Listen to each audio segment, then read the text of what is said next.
नमस्कार, चंद्रकांत भी भट्ट अमेरिका से। अब टेक्नोलॉजी कहाँ से कहाँ आगे बढ़ गई है। कितने सालों से वीडियो बनाता हूँ, यूट्यूब पर भेजता हूँ, रखता हूँ, आप तक पहुँचाने की व्हाट्सएप ईमेल द्वारा कोशिश करता हूँ, क्योंकि ज़्यादातर मैं पढ़ता हूँ तो मुझे लगा कि आप तक कुछ न कुछ ऐसी चीज़ें जो मैं भी नहीं जानता हूँ, आप भी नहीं जानते हैं, आपके पास वक्त नहीं होता है। चलो एक ऐसी कहानी जो मैंने सुनी कि सर जमीन हिंद पर क़्वाम ए आलम के फिराक काफिले बसते गए, हिंदुस्तान बनता गया। देश कैसे बनता है, कितने उस जमाने में आदि युग से लोग को की ज़रूरत कम थी, टेक्नोलॉजी नहीं थी, ज्ञान नहीं था, तो छोटे छोटे पशु पक्षी के साथ लोग एक जगह से दूसरी जगह एक समूह जाता था, ट्राइब्स जिसे कहते हैं। और जब लोग समझने लगे तब वो नदी किनारे बसने लगे, खेती करने लगे, तो वही काफिले बसते गए, हिंदुस्तान बनता गया। फिर गोरखपुर में मिसाल शायर थे और उससे भी ज़्यादा मशहूर थी उनकी हाजिरी जवाबी, उनका अक्कड़पन। एक ऐसा नायाब शायर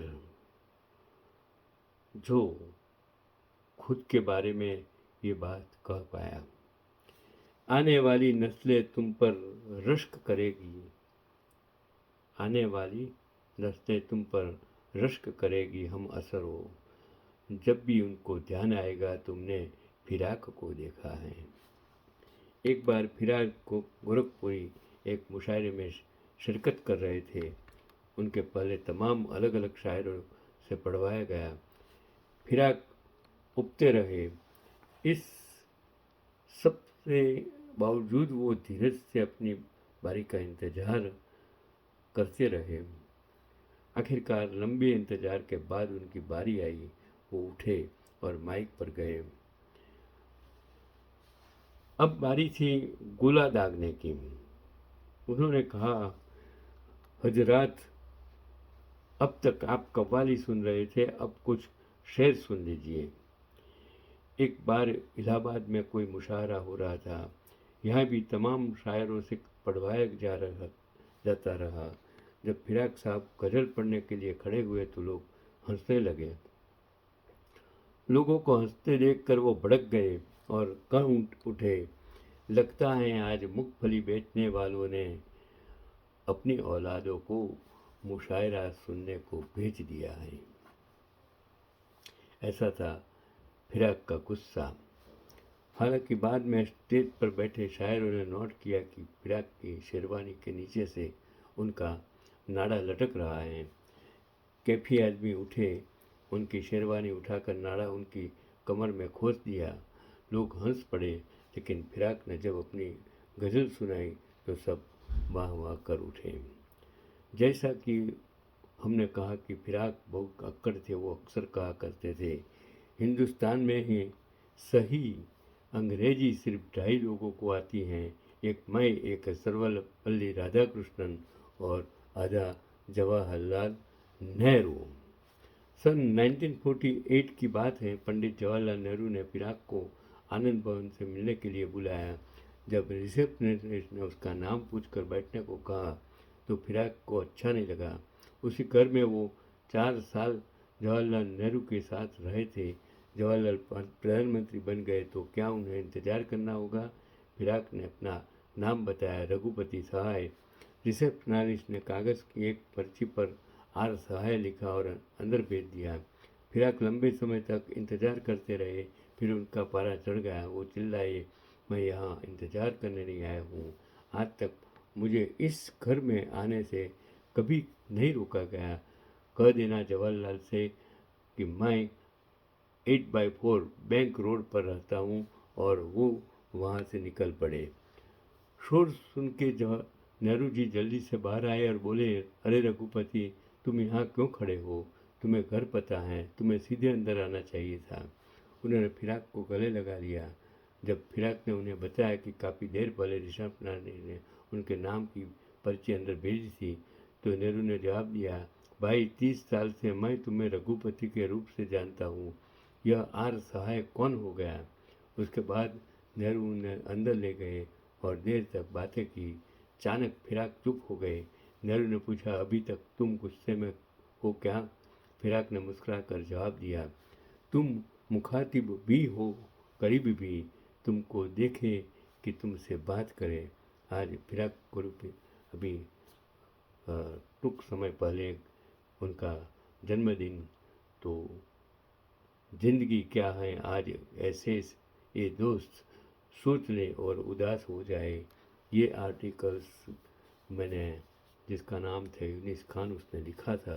तो मैंने सोचा कि इतना अच्छा आर्टिकल है आप तक पहुंचाने की ये मेरी कोशिश, और मैं यूनुस खान को सलाम करता हूँ कैसे अच्छे आर्टिकल्स लिखते हैं। चलो, आज टेक्नोलॉजी इतनी आगे बढ़ गई है कि जिसकी वजह से मैं आप तक पहुंच सकता हूं, जो आज से 40-50 साल पहले न तो यूट्यूब थी, न तो फेसबुक था, न तो जीमेल था, न तो टेक्नोलॉजी मोबाइल था। आज सब कुछ है। मेरे जीवन के 80 साल में मैंने जो देखा, शायद आने वाली पीढ़ियाँ कुछ और टेक्नोलॉजी देखेगी। कि मैंने एक आर्टिकल्स पढ़ा कि उसमें पता चला कि हमारे फ़ोन के चार्जर से लेकर pen drive, dongle, data cable, computer device तक सभी में इस्तेमाल होने वाली यूएसबी पोर्ट तकनीक की खोज के पीछे हमारे बड़ौदा के दिमाग का हाथ है। यूएसबी के खोजकर्ता के रूप में गूगल से सर्च करें तो हमें वहाँ बड़ौदा में जन्मे और वही एमएस यूनिवर्सिटी में पढ़ाई करने के बाद अमेरिका गए अजय भट्ट का नाम मिलता है। कई दोस्तों को शायद पता ही होगा, आज रोज़मर्रा की ज़िंदगी में इस्तेमाल होने वाली कई खोजों के पीछे भारतीय नाम है, जैसे वायरलेस कम्युनिकेशन और 3G, 4G, 5G radio access तकनीक की खोज में अनिल अग्रवाल और कपिल भट्ट का अहम योगदान है।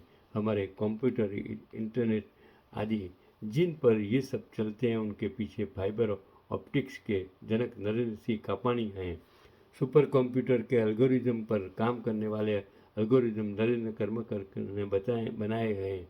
अगर खोजों से ऐसे सैकड़ों भारतीय वैज्ञानिक और शोधकर्ता मिलेंगे जिन्होंने आज की तकनीक में महत्वपूर्ण योगदान दिया है। हाँ, हम अपने देश में ऐसी व्यवस्था नहीं दे पाए, इसलिए कई प्रतिभाशाली दिमागों को दूसरे देशों में जाना पड़ा। लेकिन जब भी हम किसी को नाचते गाते या कुछ अजीब करते देखते हैं, तो हम दूसरे देशों की अच्छी बातों के साथ अपनी ऐसी विचित्रताओं की तुलना करके कहते हैं कि देखो देखो, चीन के युवा बच्चे ऐसा करते हैं और हमारे बच्चे या युवा ऐसा करते हैं। हमारे यहाँ भी जो करते हैं उसके कुछ नया और कुछ बेहतर करते ही रहते हैं। इसरो जैसी संस्थाएं और मेहनती दिमाग उसका काम करते ही रहते हैं।